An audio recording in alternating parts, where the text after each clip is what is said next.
শেখ হাসিনা এবং তার দোসররা যেই অপরাধ বাংলাদেশে করেছে, আমি সরি, আমার মনে 1971 সনে পাকিস্তানি বাহিনী এত জঘন্য অপরাধ করে নাই। আর যাই করেন, এই বিচার নিয়ে আমাদের আন্তরিকতায় কোনো রকম বিন্দু মাত্র সন্দেহ রেখেন না। আল্লাহর কাছে জবাব দেব এই বিচার নিয়ে। মানুষ তো অনেক তুচ্ছ ব্যাপার, আল্লাহর কাছে জবাব দেওয়ার জন্য প্রস্তুত আছি। তাজুল যেমন বলেছে না, আল্লাহর কাছে বড় গলায় স্ট্যান্ড করতে পারবে, যেখানে আমার কোনো গাফলতি নাই, আমারও নাই, আমাদের মন্ত্রণালয়েরও নাই। তাজুলকে বলা আছে, আমার মন্ত্রণালয়ে বলা আছে, আমি যদি নাও থাকি তাজুল যা চাবে দিবা, যা চাবে দিবা। তাজুল সাক্ষী আছে। নিজের মন্ত্রণালয় পারি না, অন্য মন্ত্রণালয়ে ফোন করে করে গাড়ি নিয়ে নিয়েছি। আমার মন্ত্রণালয়ে তো গাড়ি নাই। যা করার করেছি, এগুলো শুধু বলতে চাই না। একটা বিল্ডিং যখন পুরনো আদালত রেনোভেট করা হবে, আমাদের পূর্ত মন্ত্রণালয় ইঞ্জিনিয়ার বললেন যে এটা 3 মাস লাগবে। আমি ফোন করে যে কি স্ক্রিমিং করেছি, কি রাগারাগি করেছি, সেই 3 মাসকে আমরা 1 মাসে নামিয়ে এনেছি। আমরা দুইজন, আমি আদিল ভাই, আমরা রেগুলার পরিদর্শনে যেতাম। আমি জানি না এরপর আর কি করার আছে, আমরা জানি না। আমি জানি যে আমি যদি মানে সন্তানের শহীদ পিতা হতাম, অবশ্যই তারপর আমার প্রশ্ন থাকতো। ওনারা যে কমপ্লেইন করেন, ওনারা যে অভিযোগ করেন, আমার কোনো দুঃখ নাই। আপনার আরও কমপ্লেইন করলেও এটা জাস্টিফায়েবল।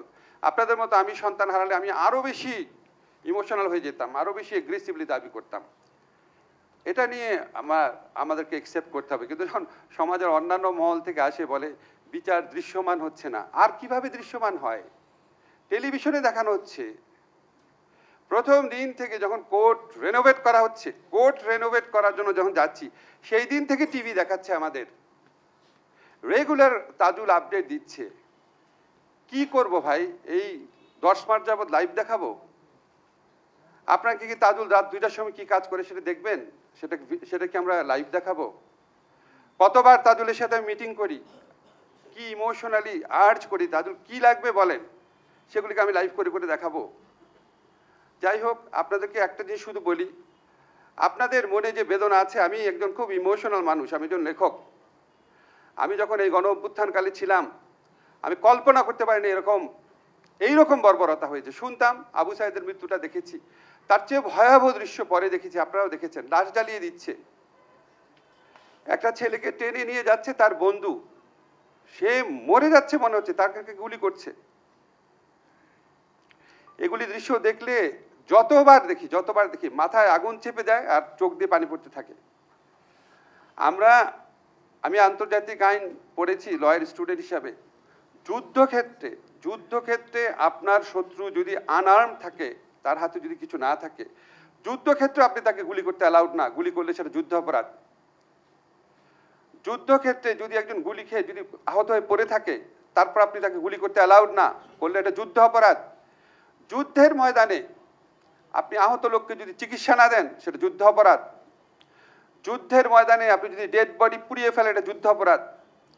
শেখ হাসিনা এবং তার দোসররা যেই অপরাধ বাংলাদেশে করেছে, আমি সরি, আমার মনে 1971 সনে পাকিস্তানি বাহিনী এত জঘন্য অপরাধ করে নাই। মৃতদেহ পুড়িয়ে ফেলা, আহত মানুষকে গুলি করে মেরে ফেলা, আর্মড মানুষকে আহত হয়ে যাচ্ছে যখন তখন গুলি করে মেরে ফেলা। আপনারা বলতে পারেন 25শে মার্চে কালো রাত্রে হয়েছে, অবশ্যই 25শে মার্চে কালো রাত্রে ভয়াবহ ঘটনা ঘটেছে।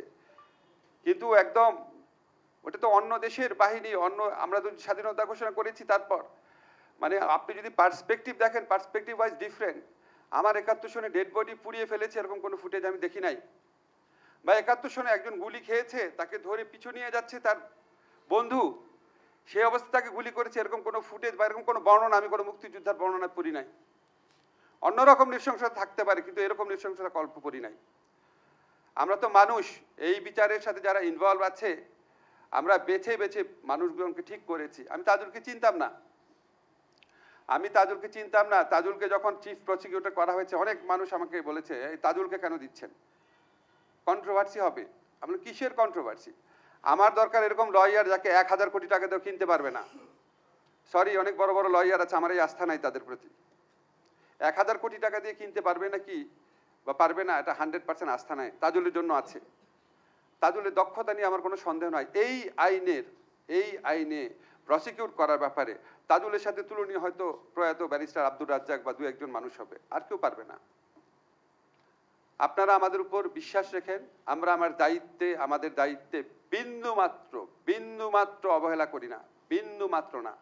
আপনাদের প্রতি দায় না, এটা আল্লাহর প্রতি দায় আমাদের, এইভাবে দেখেছি এই জিনিসটা।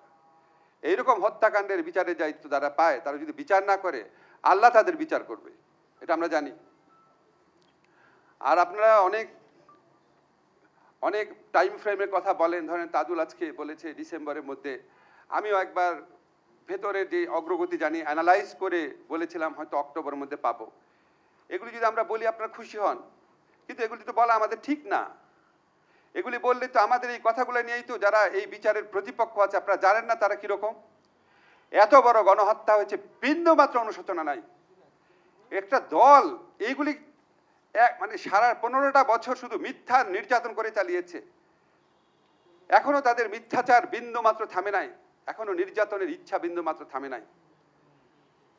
আপনারা যখন ওই মহাখুনি শেখ হাসিনার অডিওগুলো শুনেন, দেখবেন এখনো তার নির্যাতন করার ইচ্ছা পুরা মাত্রায় আছে, প্রতিশোধ নেওয়ার।